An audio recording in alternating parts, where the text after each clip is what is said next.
அவமானத்தை எதிர்கொள்வது எப்படி, நம்மை அவமதிப்பவரை கையாள்வது எப்படி போன்ற உங்களின் கேள்விக்கு இந்த வீடியோவில் பதில் கிடைக்கும். இதுவரை நீங்கள் கேட்காத விஷயத்தை கதை வடிவில் இங்கே காணவிருக்கிறீர்கள். வெற்றியின் முதல் படி அவமானம் என்றால் ஒவ்வொருவரின் வெற்றிக்கு பின்னால் ஒரு ஆணோ ஒரு பெண்ணோ இருப்பதில்லை. நிச்சயம் அவமானம்தான் இருக்கும். துரோகம், அவமானம், இந்த இரண்டிற்கும் பிறக்கும் குழந்தைதான் வெற்றி. வெற்றி பெற நினைப்பவன் அவமானத்தைக் கண்டு அஞ்ச மாட்டேன், ஓடமாட்டான், ஒழிய மாட்டான். அவமானம் என்பதை நாம் செய்யும் பிழையால் வரலாம், அல்லது மற்றவர் போடும் பழியால் வரலாம், அல்லது வேண்டுமென்ற நம்மை சிலர் அவமானப்படுத்தலாம். சிலர் கூறுகிறார்கள், தோல்வி அடையும் போது வெற்றி அடைய வேண்டும் என்ற எண்ணம் வருகிறது. ஆனால் அவமானம் அடையும் போதுதான் சாதிக்க வேண்டும் என்ற எண்ணம் வருகிறதென்று. சிலரோ ஹிட்லர் சொன்ன வார்த்தைகளை மேற்கோள் காட்டி, புகழை மறந்தாலும் நீ பட்ட அவமானங்களை மட்டும் மறந்து விடாதே, அது உன்னை இன்னொரு முறை அவமானப்படாமல் காப்பாற்றும் என்றும் கூறுகிறார்கள். இந்த கதையை துவங்கும் முன் நான் ஒரு கேள்வி வைத்திருக்கிறேன். உங்களுக்கு பதில் தெரிந்தால் அதை கமெண்டில் கூறுங்கள். அந்த கேள்வி என்னவென்றால், அரசவையில் மன்னருக்கு நிகரானவர் யார்? உங்களுக்கு தெரிந்த பதிலை கூறுங்கள். எத்தனை பேர் சரியாக கூறுகிறீர்கள் என்று பார்க்கலாம். வேலன் என்பவன் ஒரு மலைவாழ் இளைஞன். இவன் மாநிறமாக இருப்பான். மேலும் இவன் ஒல்லியான உடலமைப்பை கொண்டிருந்தான். இவன் தினமும் நீரை எடுக்க காட்டுப்பகுதியில் உள்ள ஒரு அருவிக்கு செல்ல வேண்டி இருந்தது. ஒரு நாள் இப்படி சென்றிருக்கும் போது அங்கே யானையை பார்க்கிறான். அந்த யானை பாகனுடன் நின்று கொண்டிருந்தது. அங்கே பெண்களும் நீரை எடுக்க வந்திருக்கிறார்கள். இந்த யானை வளர்ப்பு யானை என்பதால் அச்சப்படாமல் செல்கிறான்.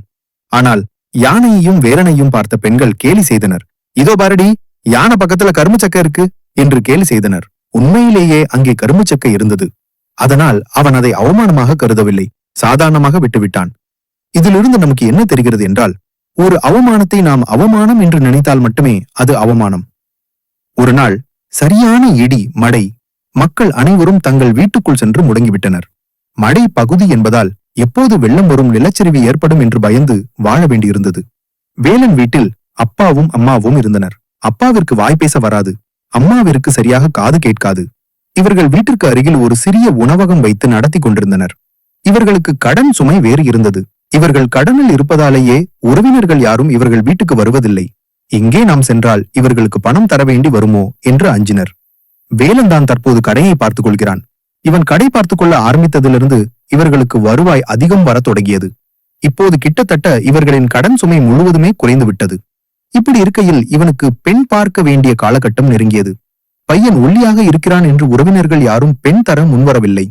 வேலனுக்கு கல்யாணத்தில் விருப்பமில்லை, ஆனாலும் பெற்றோர் வேண்டுவதால் திருமணத்திற்கு சம்மதிக்கிறான். ஒரு நாள் சிறு வயதில் இவனை கேலி செய்யும் அந்த பெண் கடைக்கு வந்தால், இவனை இன்னும் கேலி செய்வதை இவர்கள் நிறுத்தவில்லை. உங்க கடை இட்லி தின்னு தின்னு நானாக குண்டாயிட்டேன், நீ இன்னும் அப்படியே இருக்கன்னு கேலி செய்தாள். அவன் ஒன்றும் சொல்லவில்லை. அவள் உண்மையைத்தான் சொல்கிறாள். நான் ஒல்லியாகத்தான் இருக்கிறேன், அதற்கு நானே கவலைப்படவில்லை என்று மனதுக்குள் பேசிக் கொண்டான். இதிலிருந்து என்ன தெரிகிறது என்றால், ஒருவர் இப்படி உண்மையான விஷயங்களுக்கு அவமானப்படுத்துகிறார் என்றால் அதை ஏற்றுக்கொள்வதில் எந்த பிரச்சனையும் இல்லை என்பதே உண்மை. பிறகு ஒரு நாள் அழகான மான் ஒன்று இவர்கள் வசிக்கும் பகுதிக்கு வந்தது. அதை அனைவரும் பார்த்து ரசித்துக் கொண்டிருந்தனர். அப்போது அங்கே வேலன் வந்தான். அவனுக்கு ஒரு பழமொழி நினைவுக்கு வந்தது. அது ஒன்றும் இல்லை, அது கவரிமான் பழமொழிதான்.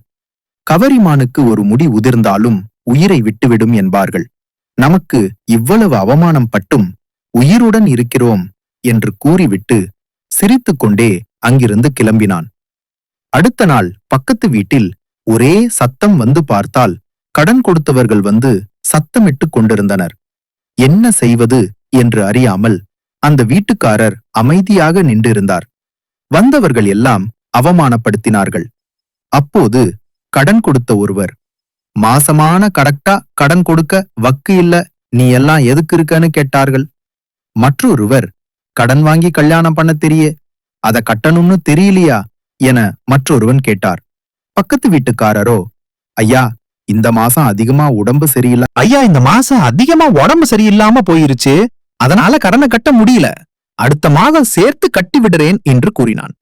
உடனே சரி சரி, பணம் மட்டும் வரலன்னா வீட்டை ஜப்தி பண்ணிருவோம், சைன் போட்டிருக்குன்னு சொல்லிவிட்டு அவர்கள் கிளம்பிவிட்டார்கள். அனைத்தையும் வேலன் பார்த்து கொண்டே இருந்தான். அவமானம் என்பது அனைவரின் வாழ்க்கையிலும் இருக்கிறது என்று எண்ணி நடந்த இந்த நிகழ்வை பார்த்து வருந்தினான். அவரோ பக்கத்து வீட்டுக்காரர். சின்ன வயதில் இவனை தோளில் போட்டு வளர்ந்தவர். எனவே இவருக்கு உதவ வேண்டும் என்று முடிவு செய்தான்.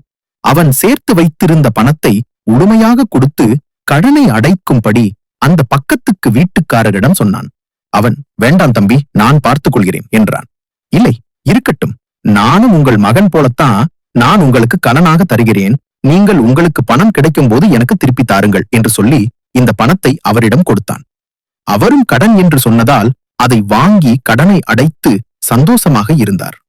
பின்பு ஒரு நாள் அவருக்கு அவர் 25 ஆண்டுகளாக இன்சூரன்ஸ் செய்திருந்த பணம் 10 லட்சம் கைக்கு கிடைத்தது.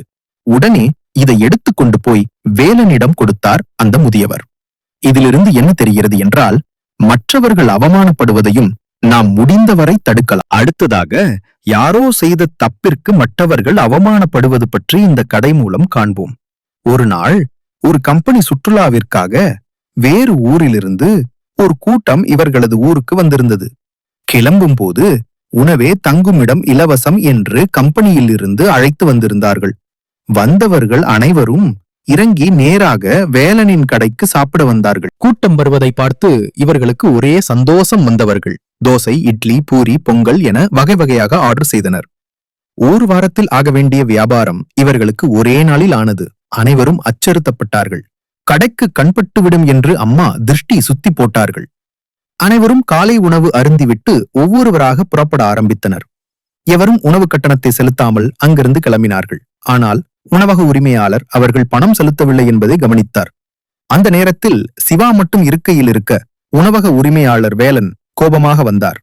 நீங்க எல்லாருமே சாப்பிட்டு போனா பணம் எனக்கு கொடுப்பாங்க, நீங்களாவது கொடுக்கணும் என்றார் கடைக்காரர் கேட்டார். சிவாவிற்கு உடனே கோபம் வந்தது. நான் மட்டும் ஏன் தரணும்? நான் எல்லாரோட சேர்ந்து வந்தேன். நிகழ்ச்சியின் பொறுப்பாளர் உங்களுக்கு பணம் வழங்குவார் என தெரிவித்தான் சிவா. உரிமையாளர் வேலன் வாதாட ஆரம்பித்தார். சற்று நேரத்தில் மற்ற ஊழியர்கள் வந்து அதை தெளிவுபடுத்தி பணத்தை செலுத்தினர். ஆனால் அந்த சில நிமிடங்கள் சிவாவுக்கு மிகவும் அவமானமாக இருந்தது. அன்று இரவு தனது அம்மாவிற்கு கால் செய்து நடந்த விஷயத்தை சொன்னான். அந்த நாள் இரவில் அவன் தூங்கவே இல்லை. இரவு 12 மணிக்கு அவரது அம்மா மீண்டும் தொலைபேசியில் அவனை அழைத்து பேசினார். அப்போது சிவா, நம் வாழ்க்கையில் சில நேரம் தவறு செய்யாமலே அவமானம் அனுபவிக்க நேரிடும். அப்போதுதான் நாம் செய்த தவறுகள் நமக்கு புரியும். அதுதான் நம்மிலுள்ள அகந்தையை அளிக்கும். அப்படி வரும் அவமானமே நமக்கு சிறந்த பாடம் கற்றுக் கொடுக்கிறது என்று கூறினார். அந்த நாள் முதல் சிவா மற்றவர்களிடம் மரியாதையோடு